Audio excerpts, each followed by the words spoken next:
Hello there, everyone. Welcome back to 3 News Now. Today is Tuesday, January 4th. I'm Stephanie Haney. Thank you for being here for the top stories from WKYC.com and our WKYC app.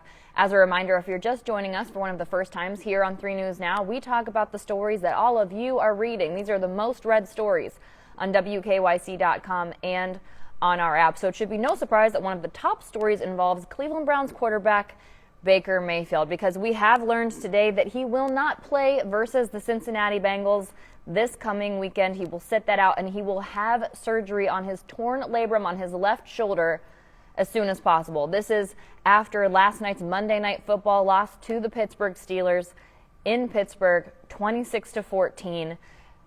Dashing any hopes of the Browns having a 500 season this season. Now, it was suggested in the post-game conversations last night that Baker might not play, and now we do know today officially from head coach Kevin Stefanski that he will have surgery as soon as possible in order to repair that torn labrum.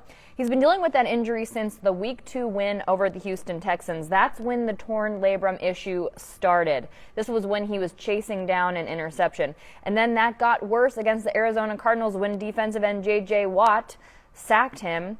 And that's what kept him out of that Week 7 victory against the Denver Broncos. So for much of this season, he has been injured potentially as a result of that. Of course, there are a lot of other factors at play here, but so far, the Browns have a 7-9 record. They have already been eliminated from the postseason. No chance of going on to the playoffs. And now we are hearing more. There's lots of conversation about an apparent disconnect between Baker Mayfield and the Cleveland coaching staff. So there's some speculation now that not only was Monday potentially Ben Roethlisberger's last home game for the Pittsburgh Steelers, last game against the Browns for the Pittsburgh Steelers, it might be the last time that Baker Mayfield suits up as a Cleveland Brown. Now, next season, he'll be entering his final rookie season for his contract, and that'll be the 2022 season. So lots of people now questioning that. And if you were watching the game last night, you know that the Browns were pretty much treated the entire time like they were house guests for the Pittsburgh Steelers quarterback Ben Roethlisberger's farewell party. Roethlisberger has racked up a record against the Browns of 26 wins, 3 losses, and 1 tie. That is in the regular season. And one of our contributors, Daniel Cunningham, put it this way. I've got to share this take with you.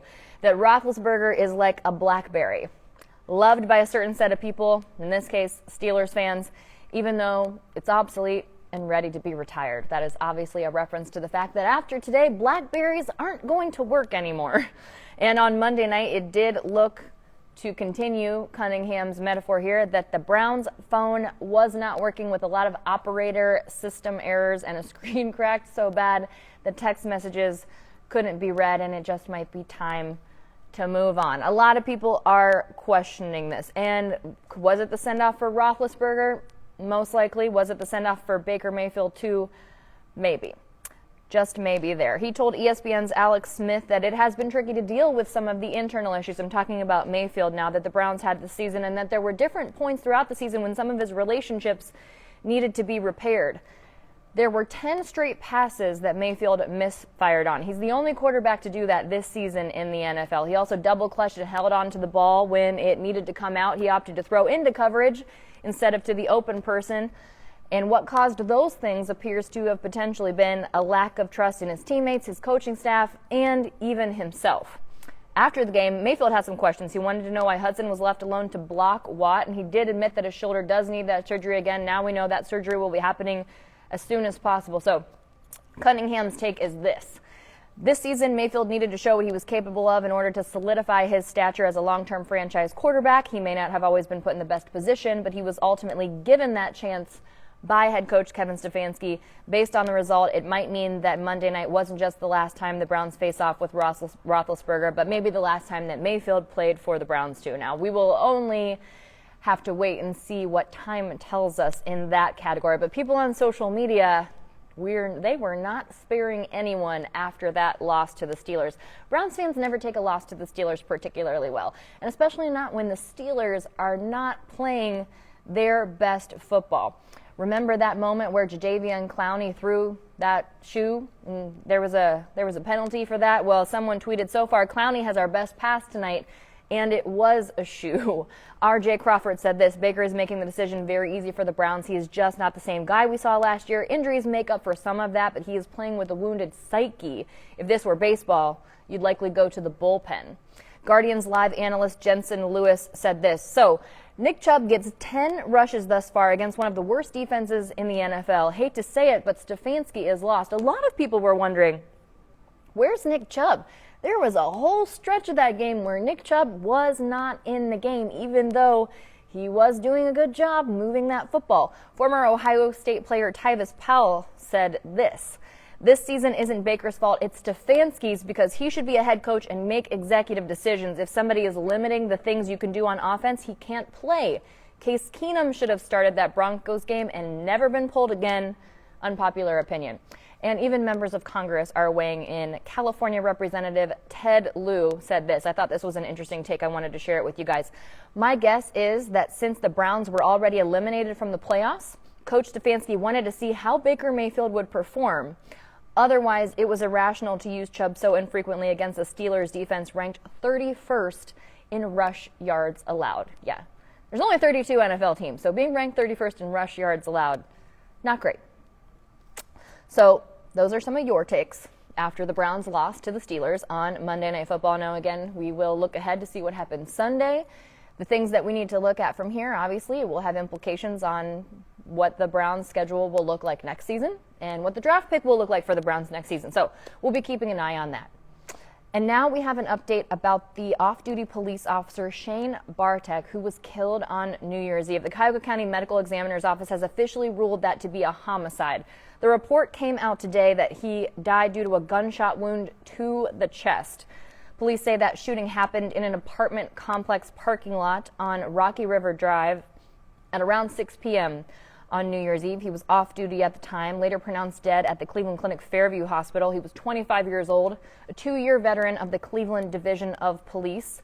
The person who is suspected, who has been charged with the murder of Bartek, is 18-year-old Tamara McLeod. She's now being held on a $5 million bond, charged with aggravated murder. She's due back in court next week.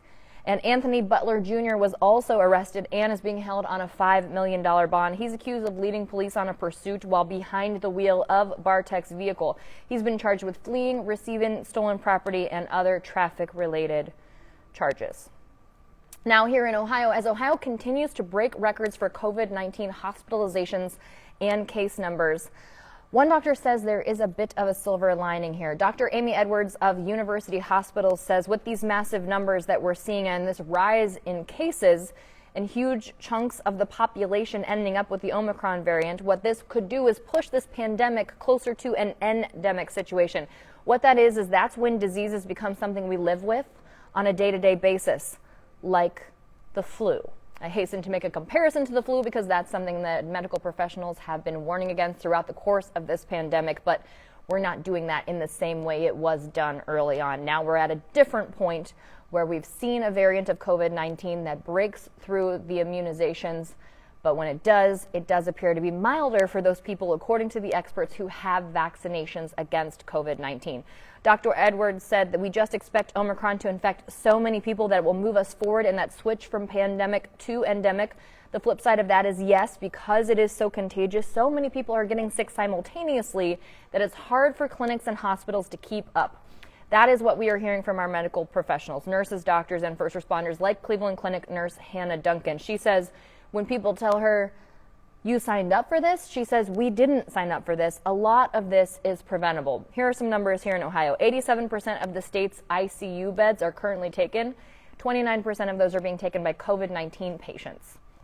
Let's take a look at the COVID-19 numbers for today. These come in from the Ohio Department of Health. Today we've seen 20,411 new reported COVID-19 cases. Our positivity rate, which means the percent of tests coming back positive for everyone taking a COVID-19 test, it's 30.8%.